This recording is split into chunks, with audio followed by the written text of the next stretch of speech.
যে হাঙ্গর আর তিমি যদি কার্টুনিকে থাকে তাকে অবিলম্বে ছেড়ে দেওয়ার জন্য আমি নিজে দাবি জানিয়েছি। আপনারা জানেন সেখানে আমি পার্লামেন্টে দাওয়াত করেছিলাম যে আমাদের এখানে এই বিষয়টা আমাদের এখানে হাঙ্গর আছে, তিমি আছে, আমরা আপনাদের তিমি দিয়ে দাওয়াত করবো। এই ব্যাপারে আপনার একটা নিউজ আছে, আমি দেখছি সোশ্যাল মিডিয়ায় যে হাঙ্গর তিমি এই ব্যাপারে কার্টুন আঁকার কারণে তাকে গ্রেপ্তার করা হয়েছে। আপনাদের বিনয়ের সদয় অবগতির জন্য জানাচ্ছি এই ব্যাপারে আমি পার্লামেন্টে একটা স্টেটমেন্ট দিয়েছি, আপনারা শুনেছেন যে হাঙ্গর আর তিমি যদি কার্টুনিকে থাকে তাকে অবিলম্বে ছেড়ে দেওয়ার জন্য আমি নিজে দাবি জানিয়েছি। এক আর আমি বলেছি যে আমি আমার এলাকায় একজন পরিচিত মানুষ, আমার ছেলে, আমি যাকে চিনি সেরকম একটা লোক গ্রেপ্তার হয়েছে আমি শুনেছি, কিন্তু যেই গ্রেপ্তার হয়েছে এখন আজকে গতকালকে বা পরশু দিন গ্রেপ্তার হয়েছে, আমি 1 ডিসেম্বর 2025, 17 ডিসেম্বর 2025 আর 20 ডিসেম্বর 2025 আমি জিডি এন্ট্রি করেছি আমার 3টে থানায়। কারণ ওইসব কতগুলো পোর্টাল ফেক অথবা আনফেক অথবা তারা চালাতো, কিন্তু কে চালাতো আমরা খুঁজে বের করতে পারি না। এই জন্য কোনো মানুষের বিরুদ্ধে আমাদের অভিযোগ নাই, আমরা জিডি এন্ট্রি করেছি পোর্টালগুলোর বিরুদ্ধে। এই পোর্টাল যারা চালায় তাদের আইনের আওতায় আনে। তারপর আমরা ইলেকশন কমিশনকে বলেছি, সেটা বলেছি 1 জানুয়ারি 6 জানুয়ারি বলেছি। এই কাগজ সব আমার হাতে আনছি, নিয়ে আসছি আপনাদের বোঝার জন্য।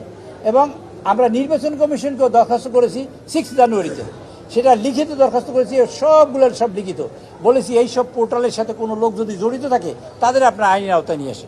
ব্যক্তির বিরুদ্ধে আমাদের কোনো অভিযোগ নাই। ওই পোর্টালে কুরুচিপূর্ণ, বিভ্রান্তিমূলক, অসত্য এবং সম্মানহানিমূলক বক্তব্য রেখেছে, এবং যা বক্তব্য তা কোনো একটা নির্দিষ্ট দলকে বা কোনো একটা নির্দিষ্ট পার্টিকে বা লোককে বেনিফিট দেওয়ার জন্য, আমাদের ক্ষতি করার জন্য ব্যক্তিগতভাবে আমি নির্বাচন করেছি। এইটা নির্বাচনের আগের ঘটনা, এরপরে এই ঘটনা সম্পর্কে আমি কিছু জানি না। একজনকে গ্রেপ্তার করা হয়েছে, আমার বক্তব্য আমি একটা ফেসবুকে দিয়েছি, আপনারা ফেসবুক খুঁজবেন। আমি বলেছি এই লোকই যদি সেই লোক হয় তাহলে আইনের আওতায় এনে তার বিষয়ে পুঙ্খানুপুঙ্খ তদন্ত করা হোক।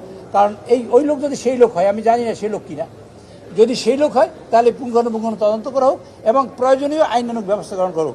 কারণ আজকের আমি নয়, বিরোধী দলের নেতৃবৃন্দ, সরকারি দলের নেতৃবৃন্দ, দেশের গণ্যমান্য নেতৃবৃন্দ, শিক্ষকবৃন্দ সকলেই সম্মান নষ্ট করার একটা কৌশল হয়েছে। এটা বিভ্রান্তি ছড়াবার কৌশল হয়েছে, গুজব ছড়াবার কৌশল হয়েছে, অপতথ্য ছড়াবার কৌশল হয়েছে। কাজেই অপতথ্যর হাত থেকে বাঁচার জন্য আমি মনে করি সরকার সিরিয়াস আছে এবং বিরোধী দলের সাথে একমত। আমি মনে করি আজকে আমি তাদের সাথে কথা বলার পরে আমি যখন স্টেটমেন্ট দিয়েছি আমি দেখলাম যে তারা মৌনসম্মতি জানিয়েছে।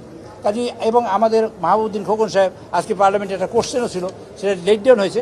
কোশ্চেন নাম্বার ছিল 227। এই একই বিষয়, যে এই বিষয়টা যদি আমরা না দেখি তাহলে সকল মানুষের, যে কোনো মানুষের সম্মান হতে পারে, আপনাদেরও সম্মান হতে পারে। তা আপনারা কার সাহায্য নেবেন তখন? কাজে এই বিষয়টা আমি বলেছি, আমাদের কোনো ব্যক্তির বিরুদ্ধে কোনো আক্রোশ নাই। ওইসব